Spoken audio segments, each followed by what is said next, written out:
Welcome friends. आज हम लोग कुछ प्रॉब्लम सॉल्व करेंगे। तो एनसीईआरटी का मिसलेनियस एक्सरसाइज है सेट्स का, इसको सॉल्व करते हैं। इसके कुछ कुछ क्वेश्चंस अच्छे हैं बोर्ड लेवल के लिए। तो इसका क्वेश्चन नंबर 2 हम लोगों ने पिछले क्लास में देखा भी था कि कैसे इसका ट्रू एंड फॉल्स किया था, और जो ट्रू था उसका प्रूफ दिया था और फॉल्स का एग्जांपल दिया था। आज के इस लेक्चर में 2-3 प्रॉब्लम इसके सॉल्व करेंगे। क्वेश्चन नंबर 3 आज सॉल्व करूँगा मैं। ABC 3 सेट्स हैं such that A union B जो है वो equals to A union C है, और साथ ही साथ A intersection B equals to A intersection C है। तो आप प्रूफ कीजिए कि B इक्वल्स टू C होगा, यानी इसको प्रूफ करना है। उसके बाद अगला क्वेश्चन है, इसको भी सॉल्व करूँगा आज। 4 कंडीशन दिए हुए हैं, शो करना है कि चारों एक है, इक्विवेलेंट है, मतलब every condition implies every other condition. उसके बाद 5वां भी प्रूफ करूँगा, if A is subset of B then C minus B is a subset of C minus A। ठीक है, तो ये 3 क्वेश्चन आज सॉल्व करूँगा। देखेंगे अगर टाइम परमिट किया तो छठा भी सॉल्व करूँगा। Power set of A equals to power set of B then show that A equals to B। ठीक है, 7वां है कि इज़ इट ट्रू कि फॉर एनी सेट्स A, किसी सेट A के लिए एंड B, दो सेट के लिए PA union PB is equals to PA union B। क्या ये ट्रू होगा? Power set of A union power set of B equals to power set of A union B। Justify your answer. ये false होगा actually, इसका example दे लेंगे। तो ये 3-5 क्वेश्चन है, इनमें से देखते हैं आज जितना हो सके सॉल्व करते हैं एक एक करके। उसके बाद आगे भी कुछ कुछ क्वेश्चन है, उसको भी मैं सॉल्व करूँगा। 8, 9, 10 सब अच्छे क्वेश्चंस हैं। फिर इधर के ये सारे क्वेश्चन जो वर्ड प्रॉब्लम है सेट्स के वो आसान है, इसमें से भी एक आध सॉल्व कर लेंगे या तो ये एनसीईआरटी के मिसलेनियस चैप्टर का क्वेश्चन है, इसको सॉल्व करते हैं। दिया हुआ है A union B is equals to A union C, और साथ ही साथ A इंटरसेक्शन B भी A इंटरसेक्शन C के बराबर है, तो प्रूव कीजिए B इक्वल्स टू C होगा। तो इसके प्रूफ करने का एक्चुअली 2 अप्रोच है। इसको आप वेन डायग्राम से नहीं दिखा सकते, क्योंकि B और C 2 अलग अलग सेट हैं जिसको इक्वल प्रूफ करना है। तो वेन डायग्राम में आप किस तरह से बनाएंगे B और C को? अलग अलग बनेगा, फिर उसको इक्वल रिड्यूस करना, वेन डायग्राम से ये नहीं बनेगा। इसको प्रूफ करने का 2 तरीका है, कोई एक इसमें से उठा लीजिए। सपोज़ कि यही वाला ले लेते हैं। तो इसमें दिया हुआ है A union B is equals to A union C। इसमें क्या करेंगे कि taking intersection with B on both sides, यानी B का इंटरसेक्शन हम लोग दोनों साइड ले लेंगे। Taking intersection, union, complement, difference, ये सब ऑन बोथ साइड लेने से इक्वालिटी पे चेंज नहीं होता है। तो ये इस पहले कंडीशन में हमने ये कर दिया है। अब इसको हम लोग डिस्ट्रीब्यूटिव लॉ की मदद से, यूजिंग डिस्ट्रीब्यूटिव लॉ जो हम पढ़ चुके हैं, इसको ओपन कर लेते हैं। तो B इंटरसेक्शन A हो जाएगा, this implies B intersection A, फिर यूनियन B इंटरसेक्शन B। ठीक है, B intersection A union B intersection B। अब ये वाला देख लेते हैं, उसी तरह ये हो जाएगा B intersection A union B intersection C। ठीक है, अब इसमें थोड़ा सा आगे बढ़ जाते हैं। ये देखिए B इंटरसेक्शन B जो है वो कुछ नहीं होगा बल्कि B ही होगा। ठीक है, ये क्या होगा? B ही होगा। तो ये हो गया B यूनियन, ये B इंटरसेक्शन A या A इंटरसेक्शन B, जो लिखना है लिख लीजिए। B union A intersection B हो गया ये। और B का यूनियन A इंटरसेक्शन B से क्या होगा? ये A इंटरसेक्शन B ये B का सबसेट है, तो इसलिए B यूनियन अपने सबसेट से B होगा। तो B का यूनियन अपने ही सबसेट से क्या होगा? B ही रहेगा, यानी LHS आपका B हो जा रहा है। ठीक है, RHS में ये B इंटरसेक्शन ए जो है ये यही है, उसके बदले हम लोग ये लिख सकते हैं ए इंटरसेक्शन सी, ठीक है ना। ऑर्डर मैटर नहीं करता, ये कॉम्यूटेटिव है। A intersection B equals to A intersection C है, it is same as B intersection A is equals to A intersection C. Order आप दोनों साइड जिसका चाहे चेंज कर लें, कोई दिक्कत नहीं है। तो बी इंटरसेक्शन ए के बदले हम लोग लिख देते हैं ए इंटरसेक्शन सी।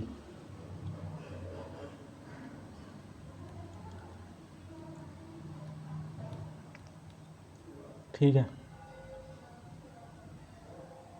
और इसी का ऑर्डर हम लोग थोड़ा सा चेंज कर लेते हैं। तो ये डिस्ट्रीब्यूटिव जैसा खुला हुआ दिख रहा है, इसमें लिख लेते हैं C intersection A union C intersection B. तो ये लग रहा है कि सी इंटरसेक्शन ए और सी इंटरसेक्शन बी, सी डिस्ट्रीब्यूट हो गया है ए और बी पे, तो ये एक्चुअली इक्वल्स हैं C intersection A union B के। इसको खोलेंगे तो ये वाली चीज़ मिल जाएगी, C intersection A union C intersection B. तो ये आपका RHS हो गया। यहाँ तक तो आ गए हैं हम लोग, ठीक है। इसको हम लोग को बेसिकली प्रूव करना है कि ये सी तक पहुँच जाएगा, ठीक है। तो उसके लिए कुछ नहीं, ए इंटरसेक्शन बी का हम लोग को पता है, फिर से ये चीज़ होता है A intersection B is A intersection C.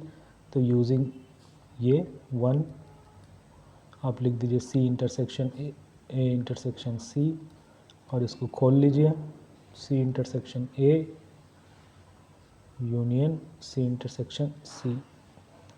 तो ये सी इंटरसेक्शन सी आपका सी हो गया, तो ये बन गया सी इंटरसेक्शन ए यूनियन सी, यानी सी यूनियन, ये सी इंटरसेक्शन सी हो गया है ना। तो C union C intersection C intersection A. अब फिर उसी तरह जैसे हम लोग यहाँ पे रिड्यूस किए थे कि ये चीज़ जो है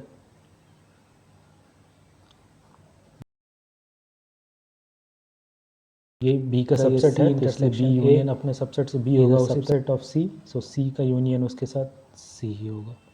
तो बी इक्वल्स टू सी हो गया, हैंस प्रूव्ड, ठीक है। इसमें रिजल्ट बस एक ही यूज़ किए हैं बाहर का, कि A intersection B is a subset of B, so B union A intersection B is B, ठीक है। इसको एक्चुअली अगले में हमें जो अगला क्वेश्चन लेंगे उसमें इस चीज़ को भी प्रूव करना है। तो इससे प्रूफ हो गया बी इक्वल्स टू सी।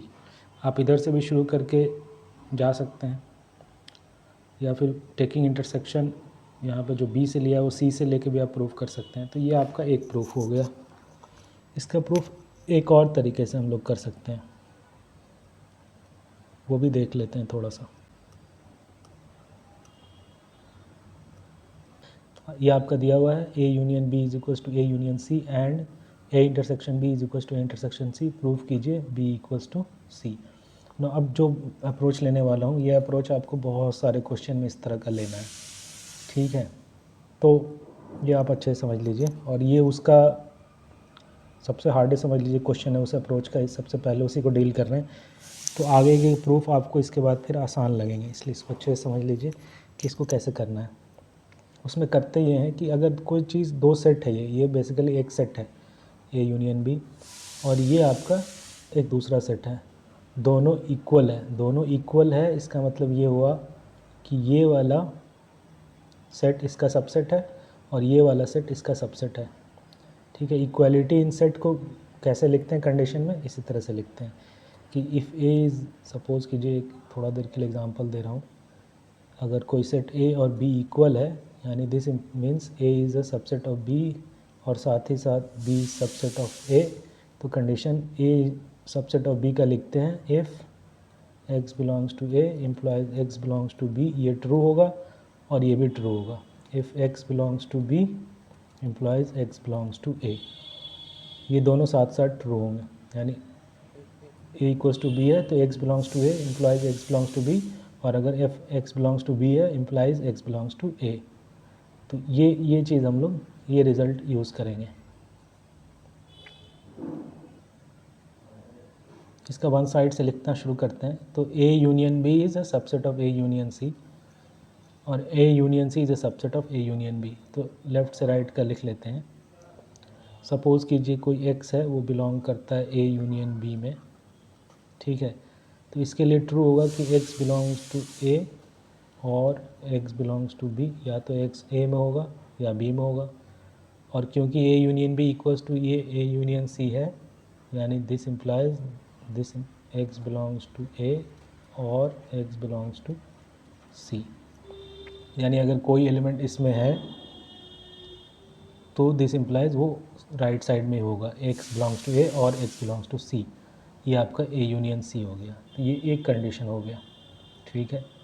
अब थोड़ी देर के लिए सपोज़ कर लीजिए कि कोई एलिमेंट y है जो b में है, कोई एलिमेंट y है जो b में है, ठीक है, ठीक है। तो अगर y b में है तो ये लेफ़्ट वाला कंडीशन ट्रू हो गया। y ये है ट्रू है for every x belongs to a union b। So y belongs to b है, यानी y belongs to a union b है। So x equals to y के लिए ये ट्रू है, यानी y बिलोंग्स टू b ये ट्रू हो गया, यानी ये कंडीशन ट्रू हो गया। यानी this implies if y belongs to b है, this implies y belongs to a और y belongs to c also using 1। ये यूजिंग 1 हो गया। कंडीशन नंबर यूज़ करके 1 अपन ये लिख सकते हैं कि अगर इफ़ y बिलोंग्स सपोज़ करो कोई y बिलोंग्स टू b है, तो this implies y belongs to a और y belongs to c also. क्योंकि y बिलोंग्स टू b है तो ये वाला LHS ट्रू हो गया, y बिलोंग्स ये वाला LHS x equals to y के लिए ट्रू हो गया। तो दिस इम्प्लाइज ये वाला भी ट्रू होगा, यानी y बिलोंग्स टू a और y बिलोंग्स टू c।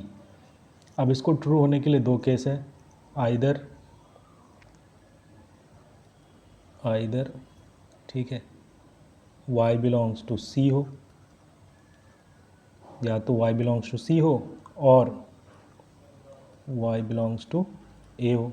ये दो कंडीशन में ये ट्रू होगा। अगर y बिलोंग्स टू c है तो ठीक है, अभी रहने देते हैं। अगर y बिलोंग्स टू a है, if y belongs to a है, ठीक है, तो ये हो गया y बिलोंग्स टू a, यानी दिस मीन्स कि जहाँ से शुरू कर रहे हैं y बिलोंग्स टू b था, यानी this means y belongs to a and y belongs to b is true. y belongs to b से शुरू किए थे और ये यहाँ तक पहुँच गए कि y बिलोंग्स टू a भी है साथ साथ, यानी y बिलोंग्स टू a है and y belongs to b है। ये ट्रू हो गया। अब इस वाले कंडीशन को तो यूज़ करना ही है। एक बार इसको लिख लेते हैं, ये क्या है, लेफ़्ट से राइट का लिख लेते हैं। ये है कोई x अगर बिलोंग्स करता है a इंटरसेक्शन b में, तो लिख सकते हैं x belongs to a and x belongs to b true है, और ये इम्प्लाई करेगा क्योंकि ये इक्वल है x belongs to a and x belongs to c, ठीक है ना। ये x बिलोंग टू c ये इम्प्लाई करेगा। तो ये लेफ़्ट वाला कंडीशन ट्रू आपका हो रहा है y belongs to a and y belongs to b, यानी ये कंडीशन ट्रू हो रहा है x इक्वल्स टू y के लिए। तो ये इम्प्लाई करेगा यूजिंग कंडीशन नंबर 2 के y belongs to a and y belongs to c। ये कंडीशन साथ ही साथ ट्रू होल्ड करेगा, ठीक है, यानी this means y belongs to c also, ठीक है ना। यानी y बिलोंग्स टू a है तो and y belongs to c है, this implies y belongs to c also. तो y बिलोंग्स टू b से शुरू किए थे तो अपने को एक से मिल गया था, या तो y बिलोंग्स टू b अगर ट्रू हो गया था तो ये कंडीशन ट्रू हो गया था इसके लिए। तो ये इस इम्प्लाई कर रहा था y बिलोंग्स टू a और c। तो y बिलोंग्स टू a और c ट्रू तब होगा either y belongs to c होगा, इसको अभी छोड़ दिए थे, या फिर y बिलोंग्स टू a होगा। और अगर y बिलोंग्स टू a होगा तो साथ ही साथ दो चीज़ ट्रू हो गई, y बिलोंग्स टू a भी हो गया और y बिलोंग्स टू b से शुरू किए थे, तो यानी y belongs to a and y belongs to b। यानी अगर ये कंडीशन देखें, यानी y belongs to a intersection b, y belongs to a and y belongs to b मतलब y belongs to a intersection b। तो ये इम्प्लाई करेगा कि y belongs to A intersection C also. So y belongs to A intersection C मतलब y belongs to A and y belongs to C, ये साथ ही साथ ट्रू हो गया। अब this implies y belongs to c also, यानी इससे भी कंडीशन से वही आ गया कि y बिलोंग्स टू सी, है ना, इससे भी इवेंचुअली वही आ गया। यहाँ पे हम लोगों ने प्रूफ ये कर दिया कि जब if y belongs to b था तो this implies y belongs to c हो जाता है। दोनों कंडीशन में y बिलोंग्स टू c हो गया, पहला तो y बिलोंग्स टू c था ही, दूसरे से भी y बिलोंग्स टू c आ गया, यानी if y belongs to b this implies y belongs to c, यानी b is a subset of c, subset और इक्वल्स टू c, ये इसी का कंडीशन ये है, ठीक है। अब इसका reverse we can proof, similarly we can show c is a subset of और इक्वल्स टू b। जब y बिलोंग्स टू c लेंगे और सेम यही करेंगे तो वी कैन शो सिमिलरली कि c इज़ अ, तो इसको similarly we can show c is a subset of या equals to b, b is a subset और इक्वल्स टू c, ये प्रूफ किए। Similarly we can show c is a subset of और equals to b, this implies b is equals to c। दोनों एक दूसरे का subset है, या मतलब दोनों इक्वल है, ठीक है।